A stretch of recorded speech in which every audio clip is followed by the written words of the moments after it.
कुल मिला के 8,868 पदों पर भर्ती जारी हुई थी, जहां पर अगर आप ग्रेजुएट लेवल के हैं तो 5810 वैकेंसीज थी, और अगर आप 12th लेवल के हैं तो लगभग आपके पास 3058 वैकेंसीज थी। तो ओवरऑल आपके पास 8800 वैकेंसीज हैं। एनटीपीसी का बच्चों अगर आप पैटर्न देखेंगे तो इस पैटर्न में आप समझ पाएंगे कि चाहे आप सीबीटी 1 पर जाइए, चाहे आप सीबीटी 2 पर जाइए, आपको मेहनत बहुत अलग नहीं करनी है, क्योंकि दोनों में एक ही सब्जेक्ट पूछा जाता है। मैथ दोनों में आता है, रीजनिंग दोनों में आपको देखने को मिलेगा, और दोनों में ही आपको जीके जैस देखने को मिलेगा। और रेलवे का एकमात्र ऐसी परीक्षा भी बची रहेगी जहां पर करंट अफेयर्स तो आता ही आता है, जीके जीएस भी आता है।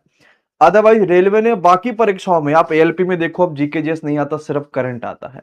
टेक्नीशियन में सिर्फ करंट आता है। ग्रुप डी में भी इन्होंने सिर्फ करंट कर दिया। बाकी अन्य परीक्षाओं में भी इन्होंने सिर्फ करंट कर दिया, पूरा जीके जीएस ही हटा दिया। ना हिस्ट्री के क्वेश्चन, ना पॉलिटी के क्वेश्चन, ना ज्योग्राफी के, ना इकोनॉमिक्स के, ना ही स्टैटिक के क्वेश्चन आपको देखने को मिलते हैं। तो रेलवे की एनटीपीसी एकमात्र परीक्षा बची रहेगी जहां पर जीके जीएस का पोर्शन आ रहा है, और अगर यहां जीके जीएस का पोर्शन आ रहा है तो मजबूती से भी आता है। यानी लगभग 40 क्वेश्चन आपको सर्वाधिक सीबीटी 1 में देखने को मिलते हैं, और उसी तरीके से 50 क्वेश्चन आपको सीबीटी 2 में देखने को मिलते हैं। हालांकि इसमें भी करंट का वेटेज थोड़ा ज्यादा है, 10 से 15 क्वेश्चन तक का, लेकिन फिर भी अभी भी जीके जीएस अपने आप में महत्वपूर्ण भूमिका यहां पर निभा रहा है।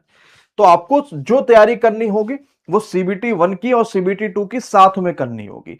हम ये नहीं सोच सकते कि यार पहले हम सीबीटी 1 कर ले, यानी हल्के हल्के क्वेश्चन पढ़ ले, और फिर हम सीबीटी 2 कर ले, अच्छे अच्छे लेवल के क्वेश्चन पढ़ लेंगे। नहीं हो सकता। आप सीबीटी 2 का पेपर सॉल्व करिए, सीबीटी 1 का पेपर सॉल्व करिए, आपको बहुत अंतर नहीं लगेगा। ऐसा नहीं लगेगा कि ये मैं मेंस का क्वेश्चन सॉल्व कर रहा हूं, वही वहां भी है, वही यहां पर भी है। हाँ, बस सीबीटी 2 में होता क्या है कि क्वेश्चंस की संख्या ज्यादा हो जाती है, समय सेम रहता है, तो फिर ये लगता है कि यार पेपर कठिन बन गया, लेकिन कठिन नहीं है वो, क्योंकि समय आपको कम मिला है, क्वेश्चंस आपके ज्यादा हो गए, तो फिर आपको वहां पर कठिन वो लगता है। अब एग्जाम संभावित कब तक हो सकता है, अगर मैं एनटीपीसी की बात करूंगा तो रेलवे ऐसा लग रहा है कि वो फरवरी से अपनी परीक्षाएं शुरू कर रहा है। सबसे पहले सेक्शन कंट्रोलर, फिर एएलपी आएगा, टेक्नीशियन आएगा, पैरामेडिकल आएगा, जेई आएगा, फिर एनटीपीसी आएगा। तो मुझे ऐसी संभावना लग रहा है कि एनटीपीसी की परीक्षा ये मई में कराना शुरू कर देंगे इनके पास, क्योंकि अब वो चिंता नहीं है कि एसएससी के साथ परीक्षाएं नहीं करा सकते। ये एसएससी के साथ सेम दिन पर जीडी तक की परीक्षा करा दिए, जहां पर जीडी में सबसे ज्यादा एसएससी का बच्चा बैठता था।